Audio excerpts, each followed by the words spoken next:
fun being the last person on an evening. So how's our energy level here? Are we okay? Can we get through this and make it happen? What do we think? I will whip through some of the slides that I wanted to spend a bit of time on. I think there's a few I'm just going to skip. So if you see me running through, that's decisions that have been made given time and all of that. So what I'm hoping, as I mentioned at the beginning, I talked about how, as a foundation, our goal is to provide the best care locally, making sure people have it in the region. And as part of that, about 6 or 7 years ago, we really developed this cancer coaching program. And the goal of it is to help with some of the things we've already talked about tonight, with the first doctor talking about how everybody has different goals, right, in terms of what they want out of treatment. What Olivia was talking about those difficult conversations and self-care and all that kind of stuff that are important to do, but hard to do. And sometimes we need help with that it can be really difficult, and especially difficult for this kind of a disease where it's chronic and it's not going away, where family members and yourself are kind of sick of it and it's hard to keep people engaged. So again, that's what our program was designed to sort of help people or support around that. A little bit about that. I'm going to talk about how cancer coaching can help with that. And then we're going to spend, the last bit we'll be talking about meditation as one of the strategies, and we're going to end the night doing a little bit of a meditation. So I hope that will end you on a good note. And then you'll drive safely home, I hope, not too tired of the meditation. So some of these we've already done. So in terms of cancer coaching, just to know what it's about, first of all cancer coaches are regulated health professionals. So it's different from the peer support and things like that were talked about earlier in terms of the coaches. Regulated health professional means they either have a nursing background, social work background. We have one coach who is a dietitian. But also, they all have, all our team has experience in working in oncology or cancer. So you're in safe hands. Cancer coaching is available to the person with cancer, but also to caregivers and their family members. And how caregivers are defined is I had a woman yesterday, it's her best friend that has a diagnosis of cancer, and she's going to be the support person. So she's not related, but she's very close to this person, and it has a huge impact on her. And so I'm coaching her. So it can be for family members also. And it also, sometimes the first time we get someone in for coaching is when they're a bereaved person. So we do one-on-one support for people who are bereaved, and also we have bereavement groups. So, and it can be available at any point in the cancer experience. So sometimes we get people in for coaching when they're newly diagnosed, and all of those emotions that Olivia was talking about, and the wanting information, treatment decisions, and all of that. And sometimes we get them when they're in the middle of treatment. And for some, especially in the case of this disease, that treatment's for, it's never ending, it's for years. So you can come for coaching at whatever time might be the most important for you. And you don't need a medical referral. So you just can go and call us or go on our website and register yourself. So it's pretty easy. And I do have some pamphlets there that have that. So how coaching works, it's a model of looking at where you're at and how this diagnosis or your loved one's diagnosis is affecting you as an individual. So it's not us saying, oh, well, you have this cancer, so you should be doing this, and you should be doing this, and you should be doing this. It's you tell us, this is what I'm dealing with.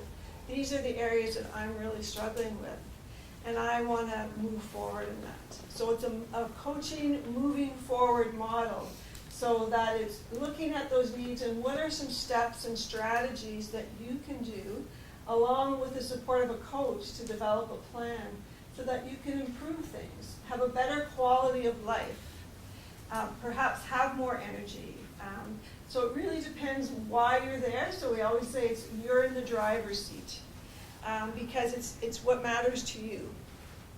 And that can be the same for your caregiver, your supporter. You know, for some caregivers, they're talking to us about, I'm trying to manage work, but I still want to go to appointments with my loved one, or I want to be supportive, but I don't seem to know what the right thing to say is. So it's really how it's affecting them, and we start with that. These are some of the successes we had, and this is one of the slides I'm going to skip over. And again, so what matter how it works, we start with you as a starting point. We're very person-focused, not necessarily disease-focused. Of course, the type of cancer you have is going to impact maybe some of the things that are affecting you or the things you want to work with. But each person within each cancer, we know I can have somebody, and I had that this week, where I had 3 in a row with the same cancer, but how it was affecting them and what their needs were very different. And so for one, it was very much about information. But for the second, it was dealing with that fear of her future. And for a third, it was, how do I tell my children about this? So same diagnosis, but what they needed was very different. And so the plan that we worked on was around those needs, what they identified. The other thing that's really, we think is unique about cancer coaching is we really talk about those barriers, and you guys have brought up a lot of those tonight. The fact that this is long term, that this isn't going to stop, and that's a really big challenge for people with, in many cases, with ear illness. So we talk about that. Why is this happening? What are the problems with doing that? For example, if you know that exercise is probably a good thing if you're dealing with a chronic illness, if you're dealing with a cancer diagnosis, if you're dealing with fatigue, we know that the #1 thing to deal with that is exercise, like it or not. That's the truth. All the evidence shows that, and people who exercise actually manage the fatigue. But that can be really hard to do. So we will look at what are some ways we can make that happen for you. What are some things? What's stopping you? What's getting in the way? And we'll work on those barriers. So why does cancer coaching work? So there's good research to show that it does work, and that's one of the reasons. That's why we adopted this model. But what we know is when you look at the client as sort of an expert in themselves, and all of you guys know more probably about your disease than I do, that, you know, like you are the ones that have been living with it. So we know then that if we trust that people are experts in what's going on in their life and what their resources are, and if we help them to develop sort of an individual plan that's going to address their barriers and their challenges, there's an increased likelihood, and we've seen it with our clients, and the research backs that up, that they are going to take action and move forward, that people going through coaching feel a better sense of control, feel more empowered, and the one thing that we really see is that they have improved quality of life, which is often the goal for a lot of people. From our own surveys, and we're constantly doing that with clients, is sort of seeing how this is working for you, what could we be doing better, all of that. These are from 2016, but people are telling us I'm better able to cope with life, I feel more confident about my cancer and my well-being, my quality of life has improved, I feel part or more connected, part of my cancer team, and 93% rated cancer coaching is excellent or good. So how has coaching helped clients with CML? So here's a few examples. Again, living with a chronic diagnosis and trying to come to peace with that, trying to work on strategies to help manage fears and stress around that, because this is a long-term thing, a long-haul thing. So what are strategies that you can put in place to help so those fears are less, that the stress is less? Adjusting, as people have talked about, to a new normal, that these kind of things are ongoing, and I'm not the person I was before, and likely I'm not going to go back to being that person. We often help people with side effects of treatment, including fatigue being a really big one. Managing practical issues, return to work is just one example. We do spend a fair amount of time talking to people about relationships. You know, when you're dealing with side effects and long-term treatments, it can have huge impact on your relationship with your partner, with your family members. So we do spend time talking with, that's an issue that we work with, even the communicating with partners and family members and employers. We often will work with people even on a script. What would work to say, and people often leave with either their questions or scripts or how, practice words and what might work. And coaching is very much a non-judgmental trial and error. If it didn't work this time, well, what can we do differently? So let's go back to the drawing board and figure something else out. But again, we do that. We spend time with people in that area. And coping with the emotions, the anger, decreased self-esteem is a huge one when people are dealing with a long-term illness, depression, fear of the future. We also, as coaches, do support people in making lifestyle changes because they are hard. We know that they can be helpful, but it can be hard to do that.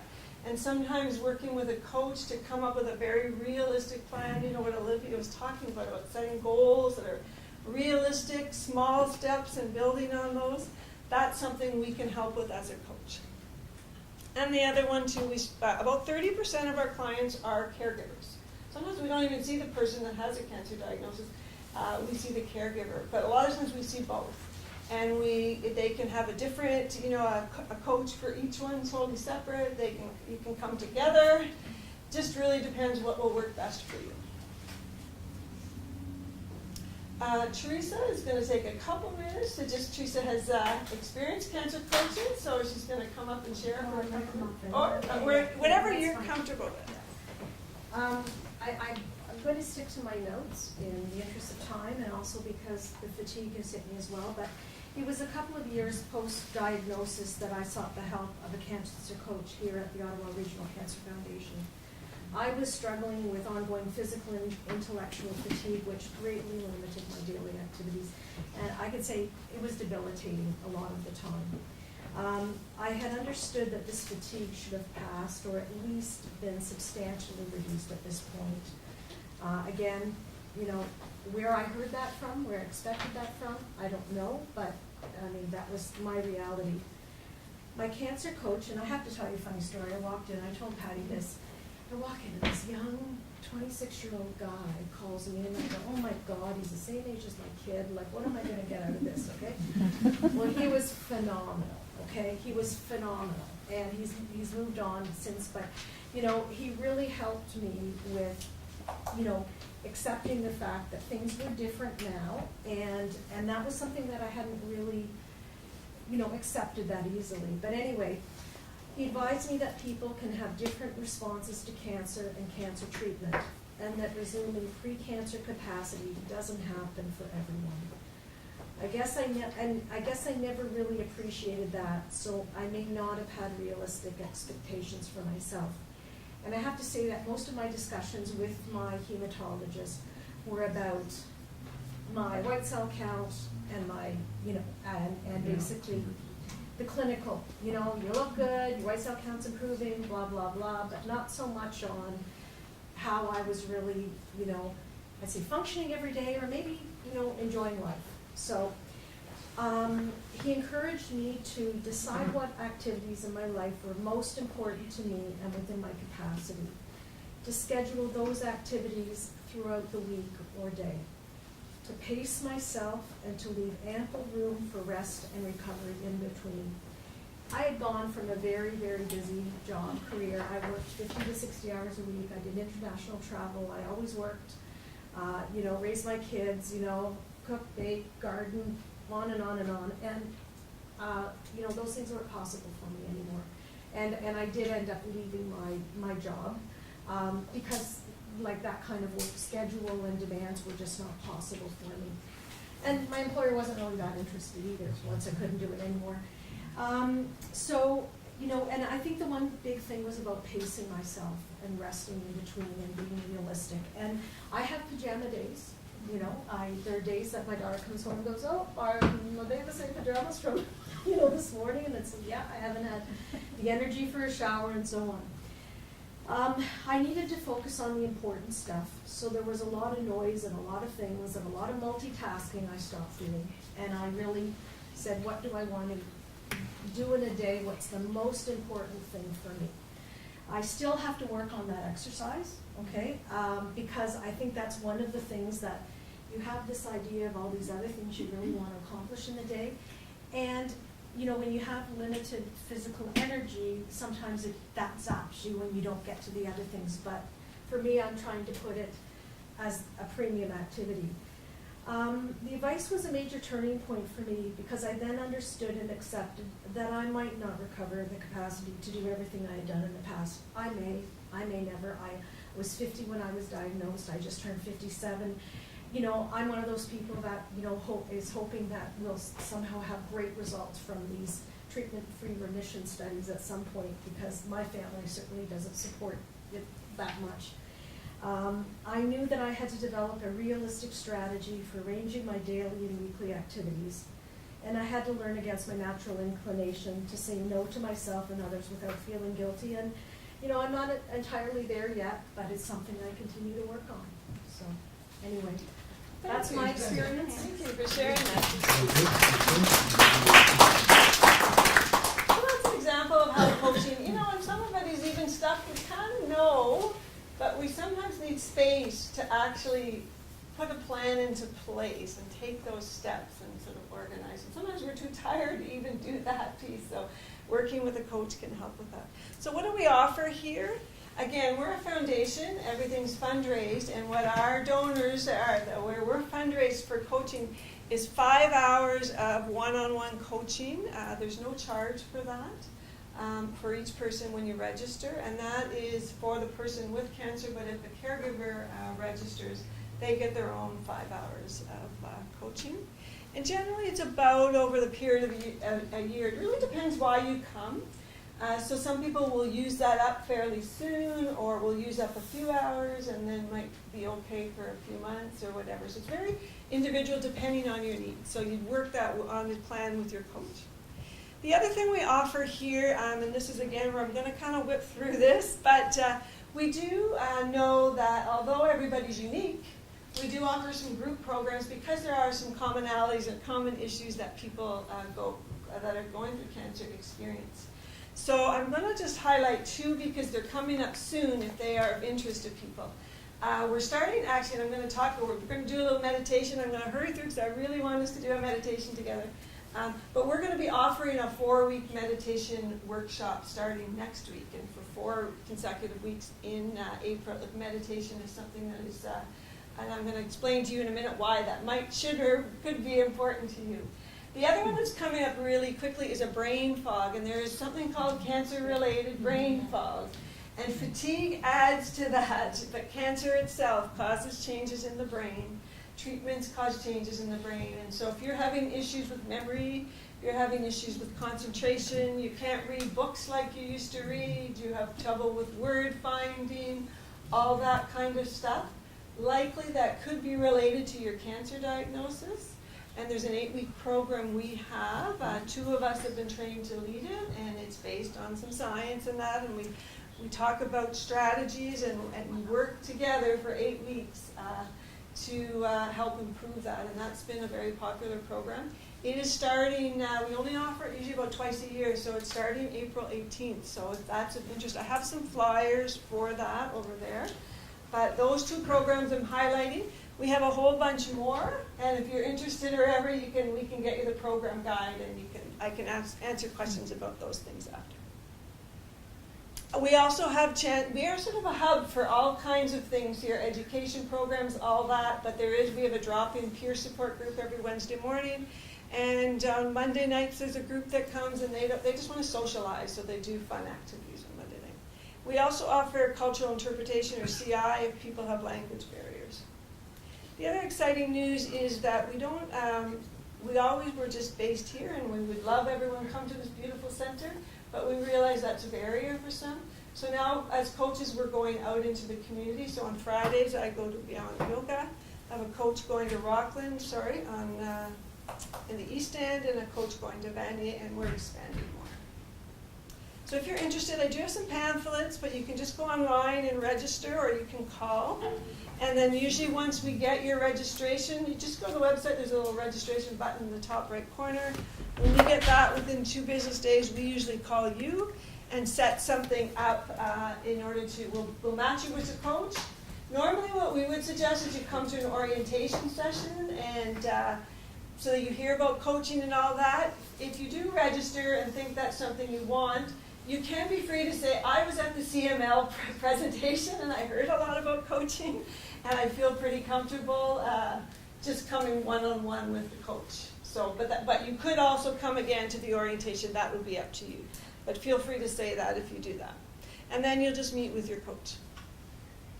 So for coaching, again, I'm going to skip through this pretty quickly, but if you have questions about your treatment, if you're wanting to make a change, if you're facing a challenge or in transition and you want to work with someone and really move forward and develop steps to help you move forward, this might be the time for you for some cancer coaching. Okay? Any questions about this part? Cancer coaching, is it all done in person? Well, we... Because mine is distance. I live in Ottawa. Okay, yes. So we're actually, we certainly coach over the phone and we are moving into technology. We're actually getting a whole new system and it will be, so Skype is, it's not quite Skype, but it's something like that. So we will be doing virtual very soon. But in the interim, we do coach people over the phone who live far. So I have clients I've never seen. I've only talked to them over the phone. So yeah, you could book a phone conversation, absolutely. And we do that, yeah. And hopefully we'll get the technology going in the next few months. It's always nice to see the face. You know. Any other questions about that? Do you have an infrared sauna? We do. The infrared sauna is here, downstairs. And so, yes, that is one of the healing therapies we offer. You can book time in our infrared sauna. And we also offer chlorine with CML? Can you go into chlorine with CML? Well, ours isn't chlorine, but No, we but don't like do a for swimming pool. Yeah. As far as I know, you can. There aren't any. There aren't any. There are no. The benefits of swimming outweigh the risks of chlorine. Although chlorine isn't the best for us, the benefits of being physically active outweigh the risks to the toxicity. All right, we're 20 to 9, so let's go. Let's get through. So I was asked to talk about meditation and how that can sort of benefit life and then to do a meditation. So I'm going to move into that. I just want to quickly talk about this one slide, and I'm going to be pretty quick. This is, again, something that coaches can help you with. If these are areas you want to work on. But when we're talking about our sense of well-being and feeling better and having a good quality of life, one of the things that we really underestimate in many cases is the seeds or the basics that we talk about. So that's in terms of looking at our sleep, looking at our exercise, our diet, and drinking. Are we drinking enough water? So all I'm going to say about this, because I won't have a lot of time to go into that, but I don't want you leaving here thinking, oh great, now as a fatigued person, not only do I have to meditate, but I have to exercise, drink water, improve my nutrition, and sleep better. Right? I don't want you leaving.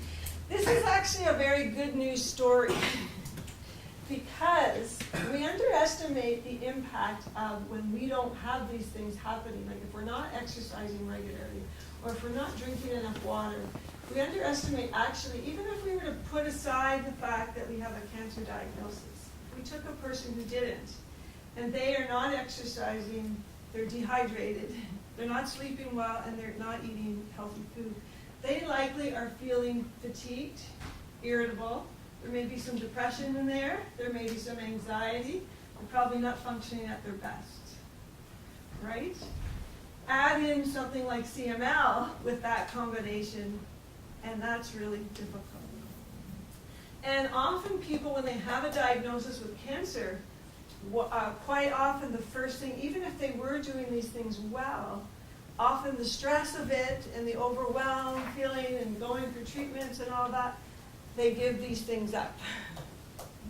So the good news story of that is that although you can't always control your disease, you can maybe control putting some of these and making sure they're back in. And they will improve your quality of life. They're not going to make it perfect, but they will improve the quality of life on their own. And the other good news is you don't have to do them all to see that benefit.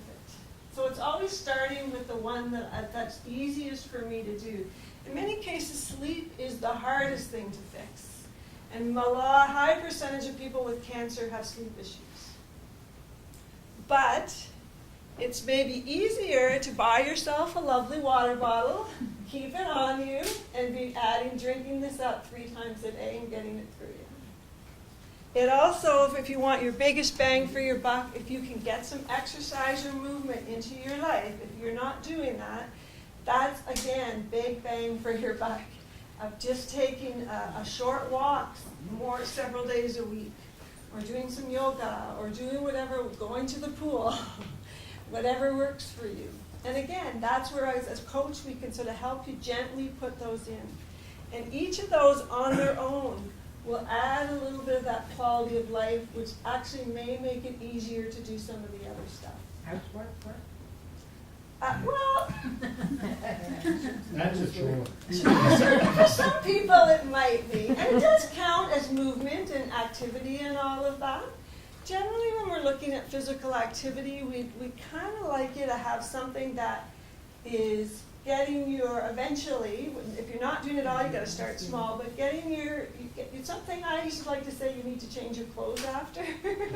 So going for a nice walk, if you love housework and you're doing it pretty vigorously, it'll work. But I think a nice walk outside might be better for your spirits. That would be just me. Anyway, I just want to plant that message in you, because sometimes these are things we can control. And little changes to those can have a huge impact on how we're feeling, on our fatigue level, on our mood, on our quality of life. Okay, oops, went the wrong way. Okay, so meditation, I'm gonna lead us almost right in because I'm supposed to be finished at about now. But I just want to talk about how the goal of meditation, or why it can help. First of all, there's more and more emerging research that meditation is a strategy that can improve quality of life, can help with stress, and all kinds of things. Used to be that we just thought it was sort of the tree hugger, hippie kind of people that meditated. And now it's become very mainstream, and the biggest area that it is developing is in the healthcare field, because we realize the benefits of meditation. So these are some of the benefits. Again, 20 years ago, there were a few studies on meditation. Now there's thousands, and some happening even here in Ottawa. I have a little pamphlet too. There's one for if you're dealing with neuropathic pain.